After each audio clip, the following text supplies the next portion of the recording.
Hey everyone, welcome back to Story Hive. Don't forget to hit that subscribe button and ring the bell so you never miss an update. Let's jump into today's story.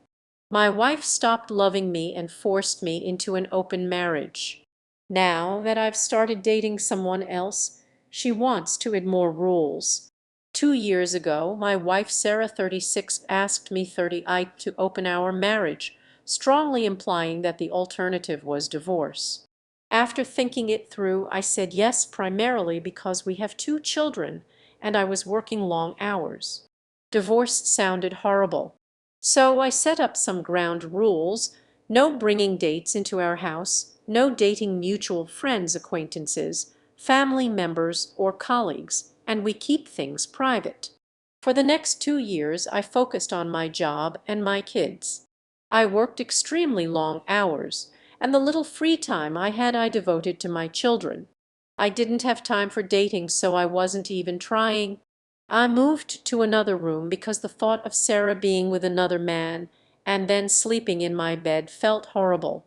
I didn't want to know anything about who she was sleeping with. Our relationship became purely transactional as we became partners in raising our kids. This summer, I managed to fulfill my financial goals. I have no debt whatsoever, and both of my kids have enough money in their college fund. All I have to do now is keep adding some savings every month into the fund I made for their first home deposit. I did some math and decided to cut my work hours from 74 to just 30 per week. Sarah wanted to get indebted again to buy another house and a new car, but I said no. I used my free time to finally have the vacation I really needed and took my older son with me to tour the US together.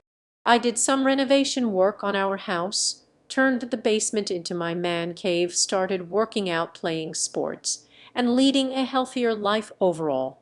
Then I actually started trying to land a date. Just having a casual encounter with somebody is not my thing. I want to at least be a friend to somebody, go out together, watch movies, have fun, and then a physical relationship would be a great addition. So I dated a couple of women and found someone, let's call her Jane, with whom I clicked. With Jane, I went to concerts, art galleries, comic cons, movies, and we were compatible in bed too. Sarah wanted to talk about my dates, but I said no. Then I caught Sarah snooping through my phone, and we had a very strongly worded argument. Now, Sarah wants to update the terms of our open marriage. She wants us to repair our marriage by going to counseling. She wants us to sleep in the same room and to go out and have fun together. Our outside of marriage relationships are to be strictly for casual encounters only, and we are to talk about who we are sleeping with. I told her that I am content with the situation as it is, and I don't mind if she finds a partner to go out with. I encouraged her to do so. I don't want to talk about our partners, but she is holding her ground. At this point, I'm split between trying to fix our marriage and handing her the divorce papers. I would appreciate some advice. Update 1. I want to clarify that my intention was never to blindside Sarah with multiple simultaneous relationships. The nature of our open marriage was defined by her request, and I complied with her terms. Since Sarah chose to open our marriage, our intimate moments together ceased. We didn't share a bed or engage in any activities as a couple. My switch to working only 30 hours a week was a significant change for me, but it didn't prompt any adjustments or efforts from Sarah to address our relationship. Our daily interactions became limited to co-parenting responsibilities, and our connection was purely functional. Once I began dating other women, Sarah's reaction shifted dramatically. She began snooping through my phone and became visibly upset when she discovered I was seeing Jane. Instead of addressing her concerns directly, her desire to change the terms reflects a broader issue of not being able to maintain a single. Update 2. Sarah and I have now attended 2 sessions with a couples counselor. The counselor has been diligent and professional throughout the process. However, Sarah has consistently made demands that I find unreasonable and unfair. She insists on maintaining an open relationship solely for casual encounters without emotional ties, and she refuses to seek employment or contribute financially. Her focus is on acquiring a new house and other material possessions, which she wants me to finance. Despite the counselor's attempts to mediate and find a fair compromise, Sarah has reacted negatively. During the sessions, she threatened to divorce me if her demands were not met. After the sessions, Sarah criticized the counselor, claiming that the counselor was biased and taking my side.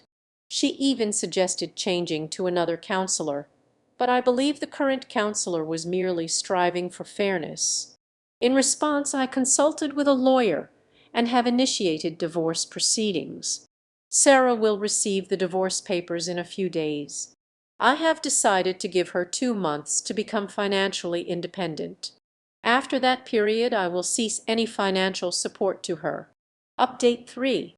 I want to add some context regarding my work hours and availability. The increase to 74 hours a week occurred after Sarah decided to open our marriage. Prior to this, I worked around 50 hours a week, and I made a concerted effort to be present at home. I wasn't spending my free time at bars or clubs. Instead, I was actively involved in household chores and dedicated my weekends to being with my family. My commitment was to balance my professional responsibilities with being a supportive partner and father. This period of working long hours was driven by my need to ensure our family's financial stability and meet our goals. Despite the changes in our relationship, I tried to maintain a balance and support my family as best as I could. My recent shift to working fewer hours was intended to improve my quality of life and to re-engage in personal interests and relationships, which Sarah's reaction to my dating life seems to complicate further. Update 4. Since the last update, things have continued to evolve in unexpected ways. After receiving the divorce papers, Sarah seemed initially stunned, but it didn't take long for her to shift her focus. She demanded more discussions about our situation and seemed to increasingly cling to the hope of salvaging some aspect of our marriage. Despite her earlier insistence on maintaining the status quo of our open relationship, in the days following the delivery of the divorce papers, Sarah began to make a concerted effort to address the issues that had been simmering between us. She started attending counseling sessions with renewed determination, though her approach was still somewhat erratic. There were moments of genuine engagement and attempts at understanding, but these were often overshadowed by outbursts and demands for changes that felt unreasonable. For instance, she continued to push for a revised version of our open marriage arrangement. Despite her efforts, there was a noticeable shift in her demeanor. She seemed to be grappling with a mix of regret and frustration. The realization that our marriage might be coming to an end appeared to hit her harder than she had anticipated. As she faced the reality of starting over, both personally and financially, her attitude towards our previous arrangement and its terms began to soften. She even started discussing the idea of seeking a part-time job, a significant shift from her previous reluctance to contribute financially. Meanwhile, I continued with my plans to solidify my own future. I made additional improvements to the house, focusing on creating a space where I could truly unwind and enjoy my newfound free time. My relationship with Jane continued to flourish, offering a sense of normalcy and companionship that I hadn't realized I missed so much. Jane and I shared experiences and built a connection that was both fulfilling and supportive, providing a stark contrast to the transactional nature of my relationship with Sarah. As the deadline for Sarah's financial independence approached, she made a final push to reconcile. She proposed a new arrangement where we could potentially explore different dynamics. Her offer included a more structured approach to co-parenting and a clear plan for her to start contributing financially. Despite the tentative nature of her proposal, I was left with a profound sense of ambivalence. The prospect of rekindling some form of relationship with Sarah was appealing, but it also carried the risk of reopening old wounds and repeating past mistakes. The divorce proceedings were set to continue, but there was now a sliver of uncertainty about how to proceed. I found myself at a crossroads, weighing the potential for rebuilding our relationship against the stability and clarity that a finalized divorce might bring.